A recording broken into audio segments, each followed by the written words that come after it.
और स्वरूपनखा ने कहा, अरे डाकी, ब्याह के लिए तो कहा था, प्रपोज ही तो किया था, उसमें नाक काटने की जरूरत कहां पड़ गई। और लक्ष्मण ने कहा कि स्वरूपनखा सॉरी, इस त्रेता युग में तो मैं तुमसे शादी नहीं कर सकता, भाई भाभी की रक्षा की जिम्मेदारी मेरे पर है, पर मैं तुम्हें वचन देता हूं कि एक दिन कलयुग के अंदर मैं पाबू बनूंगा, तुम फूलम दे बनोगी। हमने 4 फेरे आज यहाँ पर इस जल के चारों तरफ ले लिए हैं, बाकी के 3 फेरे हम अग्नि के चारों तरफ लेंगे।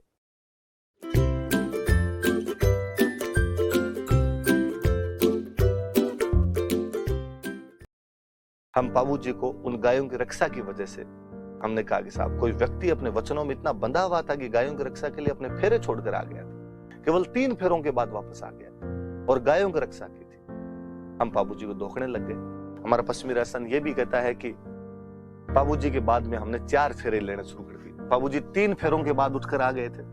हम कहानियों में, गीतों में सुनते हैं कि फेरे 7 होते हैं, पर वास्तव में फेरे 4 ही होते हैं। 3 में बीन नहीं आगे रहे, 1 में बीन आगे रहे। आप में से जो भुगत भोगी हैं वो थोड़े याद कर लेना आपने कि 7 फेरे नहीं लिए होंगे, फेरे 4 ही लिए होंगे। और हमेशा मानते हैं कि ये हमने पाबू जी के बाद शुरू किया था, क्योंकि 3 फेरे पाबू जी ने ले लिए थे, बाकी वाले अब हम 4 ही लेंगे। ऐसी कहानियां, ऐसी बातें बताई जाती है। पाबू जी के लिए कहा जाता है कि पाबू जी लक्ष्मण के अवतार है। जो राम लक्ष्मण हुए थे तो लक्ष्मण का अवतार माना जाता है पाबू जी। फिर एक कहानी है कि राम लक्ष्मण मां सीता जब वनवास के अंदर गए हुए थे और एक दिन राम जी के पास में स्वरूपनखा नाम की एक महिला थी। वास्तव में बेचारे के नाम स्वरूपनखा ही था, जिसके नाखून भी स्वरूप हो।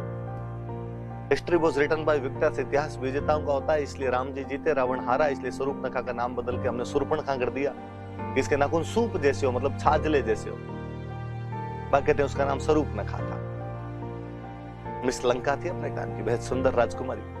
राम जी के पास आई और राम जी को कहा कि will you marry me. Ram ji को प्रपोज किया उसने। राम जी ने कहा मेरे साथ तो सीता है, लक्ष्मण अकेला है, वैकेंसी खाली है, उधर पूछ सकती है। कहते लक्ष्मण उस समय एक पानी के कुंड से पानी निकाल रहे थे। स्वरूपनखा उनके पास गई और उसने लक्ष्मण को जाकर कहा कि मैं आपसे शादी करना चाहती हूँ। लक्ष्मण ने मना किया। स्वरूपनखा जिद करती है, वो लक्ष्मण के पीछे भागती है, लक्ष्मण आगे आगे भागता। ऐसा कहा जाता है उन्होंने उस कुंड के चारों तरफ 4 चक्कर काट लिए थे, उस जल के चारों तरफ 4 चक्कर काट लिए। और चौथे राउंड के अंदर, जैसे चौथा राउंड कंप्लीट होता है, लक्ष्मण को गुस्सा आता है, स्वरूपनखा की नाक काट लेता। और स्वरूपनखा ने कहा, अरे डाकी, ब्याह के लिए तो कहा था, प्रपोज ही तो किया था, उसमें नाक काटने की जरूरत कहां पड़ गई।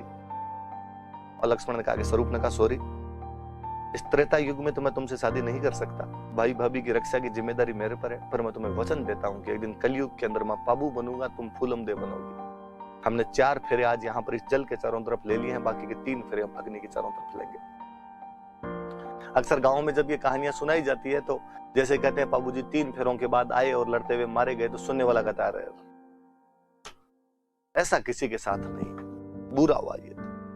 कहानी सुनाने वाला तो बड़े फिलोसॉफिकल अंदाज में बोलता है, अरे दुख करने की बात नहीं, तो विधाता ना लेख लिखियोड़ा है, बे माता जिता आंख मांडिया है वही चालना ऐसा। और ये तो भगवान ने पहले तय कर दिया था, त्रेता में तय कर दिया था कि लक्ष्मण ने 4 फेरे तो ले लिए थे, अब बाकी 3 ही लेने थे। विधि का विधान है, राम जी की लीला है, 3 ही लेने थे। यहाँ पे फूलमदे शूर्पणखा थी, बाबूजी जो थे वो लक्ष्मण थे। तो ऐसी कहानियां भी कही जाती। कहानी तो ये भी कहते हैं कि बाबूजी की मम्मी जो कि परी थे, वो धांधल जी को जाते टाइम कह के गए थे कि मेरी इच्छा थी कि बच्चे को दूध पिला के बड़ा करूं और जब बड़ा हो जाए तो घोड़ी बनूं, इसके लिए घोड़ा बनूं, इसके लिए इसे झुलाऊं।